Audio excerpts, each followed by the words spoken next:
스스로를 해치는 어리석음에서 벗어나는 길. 안녕하세요. 별빛 법문에 함께 해주신 여러분, 진심으로 감사합니다. 오늘도 하루 고생 많으셨습니다. 바쁜 일상 속에서 잠시 시간을 내어 이 자리에 함께 해주신 마음, 그 자체만으로도 여러분은 이미 소중한 분들입니다. 혹시 요즘 마음이 무겁지는 않으신가요?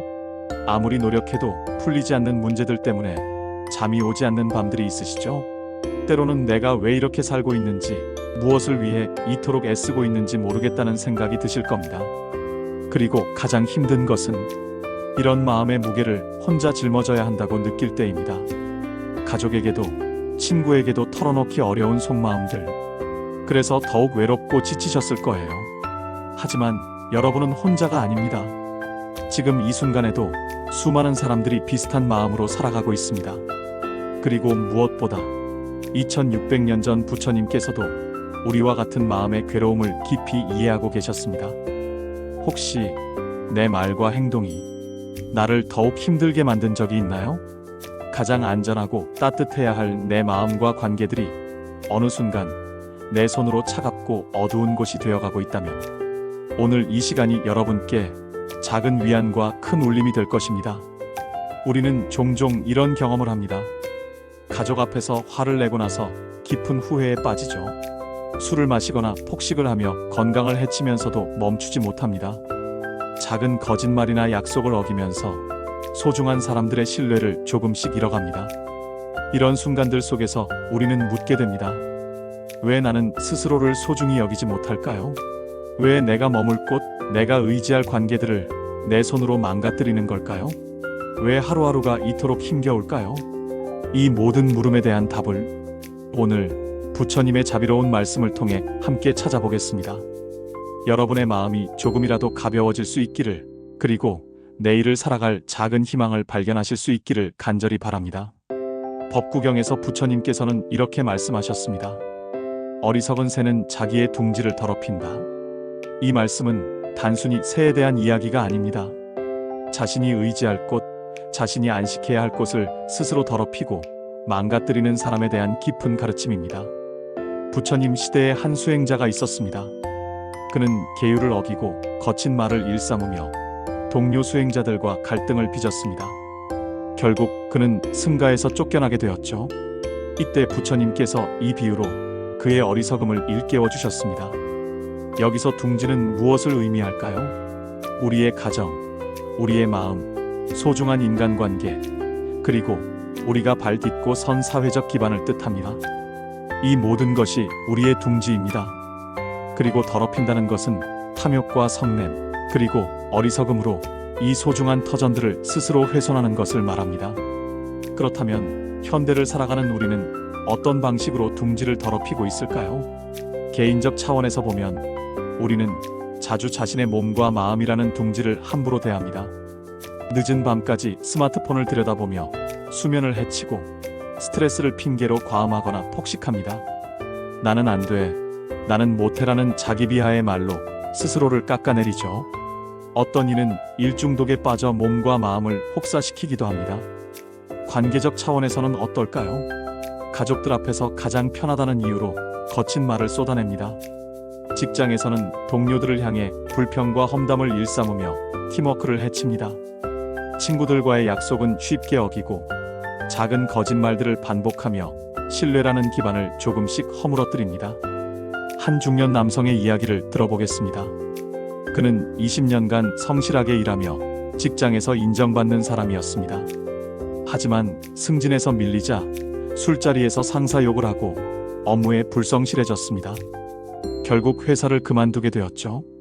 20년간 쌓은 신뢰를 몇 개월 만에 스스로 무너뜨린 것입니다. 또 다른 예로 한 주부는 집안일과 육아에 지쳐 가족들에게 화풀이를 했습니다. 남편과 아이들이 무서워하며 집안 분위기가 냉랭해졌지만 그 순간의 분노 해소를 멈추지 못했습니다. 가정이라는 둥지가 점점 차갑고 어두운 곳이 되어갔습니다. 사회적 차원에서도 우리는 큰 둥지를 더럽히고 있습니다. 일회용품을 남용하고 쓰레기를 함부로 버리며 환경을 오염시킵니다. 내 편의만 생각하는 이기적 소비로 후세에게 물려줄 지구라는 둥지를 망가뜨리죠. SNS에서는 근거 없는 소문을 퍼뜨리고 혐오와 분열의 언어로 사회 전체의 신뢰를 해칩니다. 이 모든 행동들의 공통점은 무엇일까요? 순간적인 감정, 해소나 편의를 위해 장기적으로 나 자신에게 더 큰 피해를 준다는 것입니다.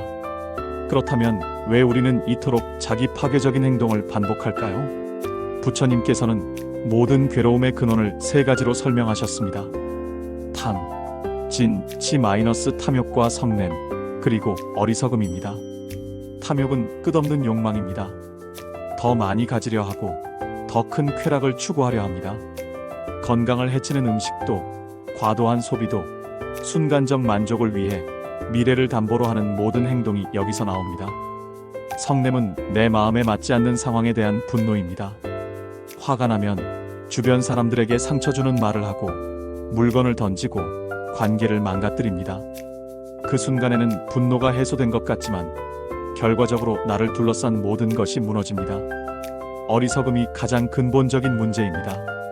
내 행동의 결과를 제대로 보지 못하는 것이죠.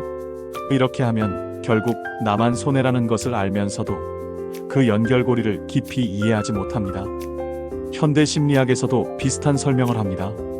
즉각적 만족을 추구하는 뇌의 특성, 스트레스 상황에서 이성적 판단이 약해지는 현상, 그리고 장기적 결과보다 단기적 감정에 휘둘리는 인간의 한계를 지적하죠. 하지만 부처님의 가르침은 더 깊습니다. 우리가 진정으로 깨달아야 할 것은 이것입니다. 내가 남을 해친다고 생각하는 그 순간, 실은 나 자신부터 해치고 있다는 사실입니다. 화를 내면 상대방도 상처받지만 가장 먼저 내 마음이 불에 탑니다. 거짓말을 하면 상대방을 속이는 것 같지만 내 마음의 청정함이 먼저 흐려집니다. 욕심을 부리면 더 많이 얻는 것 같지만 내 마음의 평화가 먼저 사라집니다. 그렇다면 어떻게 해야 더러워진 둥지를 다시 깨끗하게 만들 수 있을까요?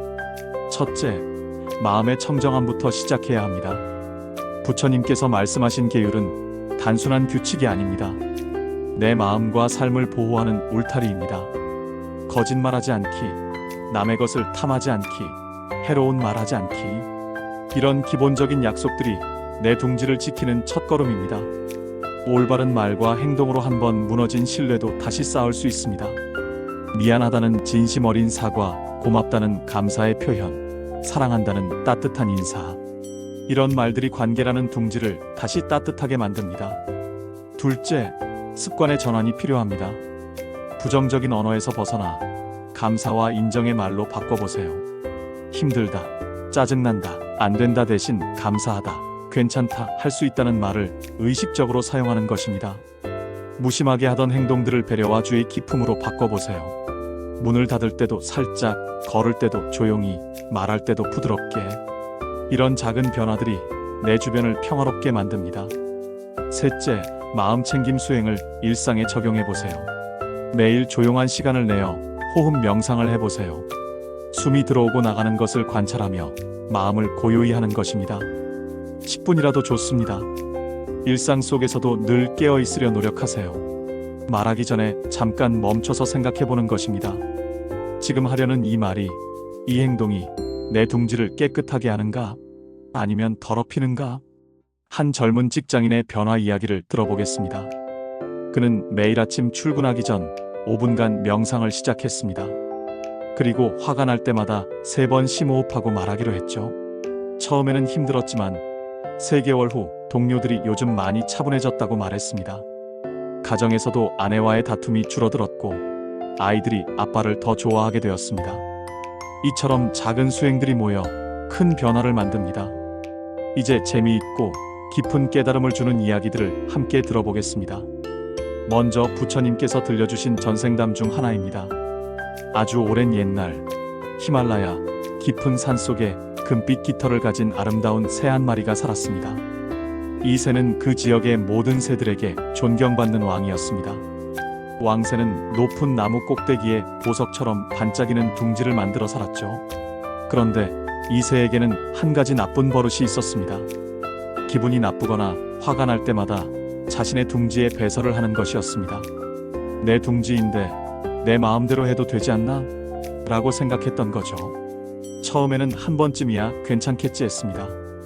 하지만 화날 일이 생길 때마다 같은 행동을 반복했습니다. 다른 새들과 다투고 나서도, 먹이를 구하지 못해 속상할 때도, 날씨가 마음에 들지 않을 때도, 시간이 지나자 그토록 아름다웠던 둥지는 악취가 나고 더러워졌습니다. 다른 새들이 하나둘씩 멀리해지기 시작했고, 마침내 왕새 자신도 그 둥지에서 살 수 없게 되었습니다. 결국 그 새는 자신이 그토록 자랑스러워했던 둥지를 버리고 떠났습니다. 그리고 나서야 깨달았죠. 내가 화날 때마다 누군가를 벌준다고 생각했는데 결국 나 자신이 가장 큰 피해를 입었구나. 부처님께서는 이 이야기를 마치시며 말씀하셨습니다. 그 어리석은 새가 바로 전생의 나였다. 그래서 나는 이 생에서 분노의 독이 얼마나 무서운지 깨달을 수 있었느니라. 이 이야기 속 새가 바로 우리 모습이 아닐까요? 우리도 화가 나면 가장 소중한 것들을 스스로 더럽히고 있지는 않나요? 또 다른 깊은 깨달음을 주는 이야기가 있습니다. 부처님의 제자 중 사리뿌따 존자의 유명한 일화입니다. 어느 날 존자가 탁발을 다니고 있을 때 한 바라문이 나타났습니다. 이 바라문은 불교를 믿지 않았고 승려들을 시험해보고 싶어 했죠. 바라문은 갑자기 존자의 머리에 침을 뱉으며 악한 말을 퍼부었습니다. 주변 사람들은 모두 분개했고 저런 무례한 자를 벌해야 한다고 소리쳤습니다. 하지만 존자는 어떻게 하셨을까요? 화를 내기는커녕 조용히 옷자락으로 침을 닦고 그 바라문을 향해 환한 미소를 지으셨습니다. 그리고 이렇게 말씀하셨죠. 친구여, 당신이 나에게 준 것을 감사히 받겠습니다. 하지만 나는 그것을 되돌려줄 수 없으니 당신이 다시 가져가시기 바랍니다. 그 바라문은 깜짝 놀랐습니다. 당신이 나에게 준 것이라니, 나는 당신에게 모욕만 주었을 뿐인데요. 존자가 답하셨습니다. 당신은 나에게 분노의 선물을 주려 했지만 나는 그것을 받지 않았습니다. 받지 않은 선물은 누구의 것이 되겠습니까? 당신의 것으로 다시 돌아가는 것입니다. 그 바라문은 크게 감동받아 땅에 엎드려 절하며 말했습니다. 당신이야말로 진정한 성자입니다. 제자로 받아주십시오. 만약 존자가 화를 냈다면 어떻게 되었을까요? 자신의 마음도 더러워지고 그 바라문도 불교에 대해 나쁜 인상을 갖게 되었을 것입니다. 하지만 존자는 자신의 마음의 둥지를 깨끗이 지키셨고 그 결과 한 사람의 영혼을 구원하셨습니다. 마지막으로 현대적인 비유로 이해해 봅시다. 여러분의 스마트폰을 한번 생각해 보세요. 사용하다 보면 캐시 파일, 임시 파일, 중복된 사진들이 계속 쌓입니다. 처음에는 별로 티가 나지 않지만 시간이 지나면 저장 공간이 부족해지고 폰이 느려집니다. 심하면 앱이 꺼지거나 전화가 끊어지기도 하죠. 그래서 우리는 정기적으로 청소 앱을 돌려서 불필요한 파일들을 삭제합니다. 그러면 폰이 다시 빨라지고 쾌적해지죠. 우리의 마음과 관계, 그리고 삶도 정확히 마찬가지입니다. 부정적인 감정, 원망, 미움, 질투, 시기, 이런 것들이 마음속에 쌓이면 우리 인생이 무거워지고 느려집니다. 관계에서 오해가 생기고 일에서 실수가 늘어나고 건강도 나빠집니다. 그 청소 도구가 바로 부처님의 가르침입니다. 자비와 지혜, 인내와 용서, 감사와 사랑, 이런 덕목들로 매일매일 마음을 닦고 관계를 정리하는 것입니다. 스마트폰 청소를 하루만 해도 효과가 나타나듯 마음의 청소도 하루만 해봐도 놀라운 변화를 경험할 수 있습니다. 그리고 꾸준히 계속하면 여러분의 인생이 완전히 달라질 것입니다. 구체적으로 어떻게 실천할 수 있을까요? 작지만 확실한 변화를 위한 4가지 방법을 제안합니다. 첫 번째, 아침 서원하기. 매일 아침 일어나서 거울을 보며 이렇게 다짐해 보세요. 오늘 하루 나는 내 둥지를 깨끗이 지키겠습니다. 내 말과 행동으로 나 자신과 주변 사람들에게 평화를 가져다 주겠습니다. 두 번째, 하루 3번 감사 표현하기. 가족에게, 동료에게, 혹은 우연히 만난 사람에게라도 진심 어린 고맙습니다를 3번 표현해 보세요. 감사의 말은 말하는 사람과 듣는 사람 모두의 둥지를 따뜻하게 만듭니다. 세 번째, 말하기 전 3초 멈추기. 화가 나거나 불만이 생길 때 말하기 전에 3초만 멈춰보세요. 그리고 자문해 보세요. 이 말이 상황을 좋게 만들까? 내 둥지를 깨끗하게 할까? 3초면 충분히 생각할 수 있습니다. 네 번째, 잠들기 전 하루 점검하기 잠자리에 들기 전 오늘 하루를 돌아보세요. 오늘 나는 내 둥지를 깨끗이 했는가? 더럽힌 부분이 있다면 내일은 어떻게 개선할까? 이런 성찰의 시간이 우리를 조금씩 성장시킵니다. 한 50대 여성분의 변화 이야기를 들려드리겠습니다. 이분은 매일 가족들에게 짜증을 내고 불평을 일삼았습니다. 하지만 이 네 가지를 실천하기 시작하면서 놀라운 변화가 일어났습니다.